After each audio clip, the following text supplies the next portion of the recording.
Hello, alo mấy mình là quá. Aku nhau về bây giờ này cho anh lấy được khúc vào đấy, ra gặp bạn số nhé. Mình rồi nên gì, là nhà đó khi phải đi ra đấy, bắt đầu sẽ lấy busy đấy mà uban này thì busy số ba đấy. Cái đi uban này thì busy đấy cả, đàn anh đã đâu đi làm mà đi đó uban đó làm ăn cái đó. Anh gồng cái đó bisa vào cái đi, bố bé tu sinh nani gồng cái đó bisa vào cái đi số đấy pali liye. Thật ra uban này thì mà na giúp bé đi, thế thì cái nào đi số đấy pali trong nhà liye. Biro là mimiro nên xin bilo này đấy là xuân sa gì đấy thằng công mu đấy bây giờ như sao thằng công mu đấy biro mimiro nên xin bây thằng sa đấy thì aro đấy yêu phan đấy cũng tôi công mu đấy là bilo bị nhé em nhà đàn bơi về ra đấy em nhà đàn bơi về chứ ha mimiro nên xin bilo này đấy cũng tôi công mu của bảo thị chỉ vào đó đấy bảo thị tu vào cũng tôi xuân đấy bơi về chỉ mà là bilo bên này thì chỉ để sửa rồi em nhà bây giờ bắt đầu bilo đi trong nhà lấy được rồi nhà về bây giờ vậy nó Amazon này là nhà đó bên là nên đượcว่าဌာနကောင်းမှုတွေပြုကြတယ်ဒါဘုရားမြတ်စွာဘုရားဟောကြားထားခဲ့တဲ့တရားတော်တွေကိုရွတ်ဖတ်ပူဇော်ကြတယ်အဲ့လိုရွတ်ဖတ်ပူဇော်ကြတဲ့အခါမှာမိမိတို့ကမိမိပြုလုပ်တဲ့ကုသိုလ်ကောင်းမှုကိုပြန်တွေးပြီးတော့ဆင်ခြင်ပြီးတော့ဒါနေမယ်ဆိုရင်ဒါကြိုးကျေးဇူးများတယ်အဲ့ဒီလိုဒါတွေးတဲ့ဆင်ခြင်တတ်ဖို့နှလုံးသွင်းတတ်ဖို့အတွက်ဒါပဋ္ဌာန်းဒါဥပနိဒေယပစ္စည်းတွေမှာဘာပြောတယ်လဲဆိုရင်ဒါနန္တတော်သီလံတမာတိရိတ်တော်ဥပဒတကမ္မကတ္တဝါတဲ့ဒါနန္တတော်ကမိမိကဆွင်လေးတစုံလေးလောင်းခဲ့တာပဲဖြစ်ဖြစ်ဒါဘာပဲဖြစ်ဖြစ်တခုခုတည်းပေကံခဲ့တဲ့ကုသိုလ်ဒါနကောင်းမှုပဲဖြစ်ဖြစ်သီလံတမာတိရိတ်တော်ကဒါ၅ပါးသီလ၈ပါးသီလစတဲ့သီလကောင်းမှုတွေကိုစောင့်တည်တာပဲဖြစ်ဖြစ်ဥပဒတကမ္မဝန္တာဥပုသ္တိလတွေစောင့်တည်တာပဲဖြစ်ဖြစ်ဒီလိုမိမိကဒါနသီလဘာဝနာကောင်းမှုတွေကိုပြုပြီးဆိုရင်တဲ့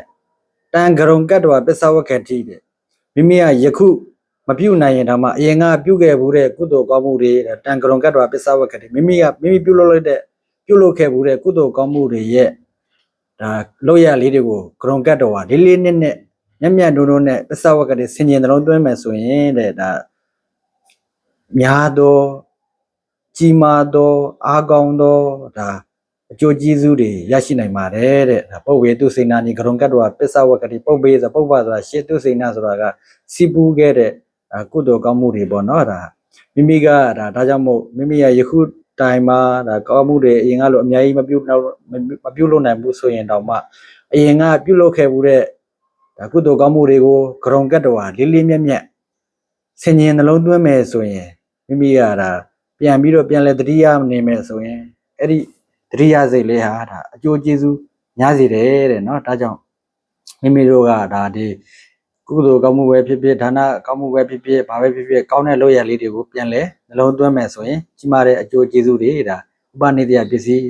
ဟိုထဲမှာပါတယ်ဒါပေမဲ့ဒါကျိုးကြီးမားတဲ့အကျိုးကျေးဇူးတွေဒါရရှိနိုင်ပါတယ်နော်ဒါကြောင့်ဒါဥစဉ်တော့စေနာသုံးဏနဲ့မှာဆိုအပရစေရနာပေါ့မိမိကအရင်ကပြုလုပ်ခဲ့မှုတဲ့ကောင်းမှုတွေကိုဒါတဖန်ပြန်ပြီးတော့ဒါစဉ်းစားတာပေါ့စဉ်းစားမိတဲ့ကပီတိဖြစ်တယ်ဒါကောင်းတဲ့လုပ်ရကနေပြီးတော့ဦးဇင်းတို့ကပြောတာပေါ့မကောင်းတဲ့လုပ်ရဘက်ကနေကြည့်မယ်ဆိုရင်လည်းမိမိကအတွေးပေါ်မှာစိတ်ချမ်းသာခြင်းပျော်ရွှင်ခြင်းဆိုတာမိမိတို့ရဲ့အတွေးနဲ့အများကြီးသက်ဆိုင်တယ်မိမိတို့ရဲ့အတွေးဘယ်လောက်ထိသက်ဆိုင်တယ်လဲဆိုမိမိရဲ့ကောင်းတာတွေစိတ်ချမ်းသာစရာတွေးမယ်ဆိုရင်ဒါပျော်ရွှင်ရမယ်အေးချမ်းရမယ်မိမိကမကောင်းတာတွေစိတ်ညစ်စရာတွေးမယ်ဆိုရင်ပူပန်ရမယ်တောကဖြစ်ရမယ်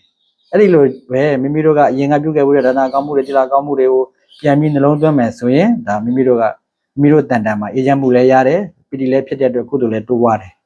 ဒါနအရင်ကကောင်းမှုတွေပြုခဲ့ပြီးတဲ့အခါမှာပြန်လဲပြီးတော့နှလုံးသွင်းဖို့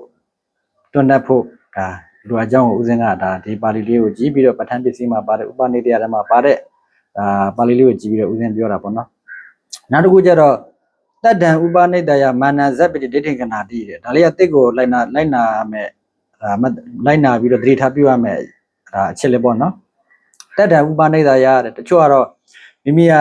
ယုံကြည်ခြင်းတရားအခြေခံပြီးတော့မိမိကတတ်နိုင်လို့သီလကောင်းမှုတွေစောင့်တည်တယ်၅ပါးသီလစောင့်တည်တယ်ဒါနကောင်းမှုတွေပြုတယ်အဲ့လိုပြုပြီးတဲ့အခါမှာမိမိရဲ့ဖြူစင်ခြင်းဒါနကောင်းမြတ်တဲ့သီလကိုအခြေခံပြီးတော့သီလမစောင့်တည်တဲ့ပုံကိုယ်တွေမပေးနိုင်မကန့်နိုင်တဲ့ပုံကိုယ်တွေကိုကြည့်ပြီးတော့ဒီကောင်တွေကဒါဗုဒ္ဓဘာသာဖြစ်ပြီးတော့ဒါကောင်းမှုတွေလည်းမလုပ်ဘူး၅ပါးသီလတော့မစောင့်တည်နိုင်ဘူးဆိုမိမိရဲ့ကောင်းမြတ်ခြင်းကိုအခြေခံပြီးသူတို့ဘာရဲ့မလုံနိုင်ခြင်းကိုအပြစ်မဖို့ရအောင် နော်အဲ့ဒါမာနတွေမဖြစ်ရဘူးဒီကောင်တွေကသူတို့ကဒါလေးတော့မလုပ်ကြအောင်ငါလုံနိုင်တယ်ဆိုတဲ့မာနမဖြစ်ရဘူးဒေဒင်ကနာတိအဲ့ဒီလိုမိမိရဲ့တရားတရားပေါ်အခြေခံပြီးတော့ဒီလိုမမှန်ကန်တဲ့အတွေ့တွေမမှန်ကန်တဲ့ပြောဆိုမှုတွေလုပ်တယ်ဆိုရင်ဒါကုသိုလ်မိမိရဲ့ကုသိုလ်ကိုရုပ်လျော့စေတယ်ဒါကြောင့်မိမိရဲ့တတ္တံဥပနိတ္တယမာနဇပိတိတရားတရားကိုအခြေခံပြီးတော့မာနမဖြစ်စေနဲ့မမှန်ကန်တဲ့အမြင်တွေအယူဆတွေမဖြစ်စေဘူးလေအရေးကြီးတယ်ပေါ့နော်နောက်တစ်ခုအမြဝေခြင်းနဲ့ပတ်သက်ပြီးတော့ဘာကြောင့်အမြဝေတင်တယ်လဲဆိုရင်ဦးဇင်းတို့ဒါပုညကရိယာဝတ္ထု10ပါးထဲမှာပတ္တိဒါနပတ္တနုမောဒနာဆိုတာရှိတယ်ပေါ့နော်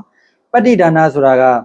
မိမိပြုလုပ်လိုက်တဲ့ကုသိုလ်ကောင်းမှုကိုအမြတမ်းပေးဝေတာအမြဝေခြင်းကိစ္စပေါ့နော်မိမိကသူတစ်ပါးကိုဒါပေးကမ်းလိုက်တဲ့မိမိပြုလိုက်တဲ့ပေးကမ်းခြင်းကိုအခြေခံပြီးတော့မိမိပြန်ပြီးတော့ sharing မလုပ်ဘူးဒါအမြမဝေဘူးမိမိကပိတ်ဖဏစားတဲ့ကောင်းမှုတွေကိုရွတ်ဖတ်တယ်ပူဇော်တယ်ပြီးရင်အမြမဝေဘူးဆိုရင်ဒါနဖြစ်တယ်ပတ္တိဒါနမိမိပြုလုပ်တဲ့ကုသိုလ်ကောင်းမှုကဒါနတော့ဖြစ်တယ်ပတ္တိဒါနမဖြစ်ဘူးဘာလို့လဲဆိုအမြမဝေလို့အကယ်၍မိမိကဒါနကောင်းမှုတွေပြုတယ်သီလကောင်းမှုတွေပြုတယ်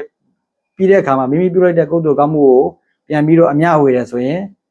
ပတ္တိဒါနဖြစ်တယ်ဟုတ်တယ်မဟုတ်လားဒါကြောင့်မိမိကုသိုလ်ကောင်းမှုပြုပြီးပြီဆိုရင်ဒါအမြတမ်းပေးဝေဖို့ဒါအရေးကြီးတယ်ဒါမြတ်စွာဘုရားကဒီတုတ်တန်ဒါဘုရားပါဠိတော်တွေမှာဆိုရင်ဒါမိမိအမြတမ်းပေးဝေဖို့အများကြီးဟောထားတာရှိတယ်ပေါ့နော်ဦးဇင်းတို့ဒါဆိုဝတ္တကာရတုတ်တန်မှာဆိုလဲယာတထဒေဝတာအာတုံတတန်ဒိဋ္ဌိနာမာတိသေးတဲ့မိမိက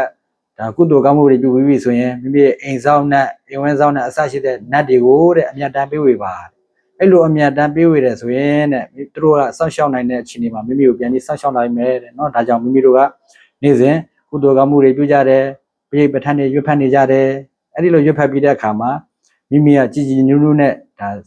မုရိဒာစိတ်လေးနဲ့ပြန်ပြီးတော့ငါတို့ဒီမြတ်စွာဘုရားရဲ့ဗုဒ္ဓတရားတော်ရွတ်ဖတ်ရတဲ့ကုသိုလ်ကံကြောင့်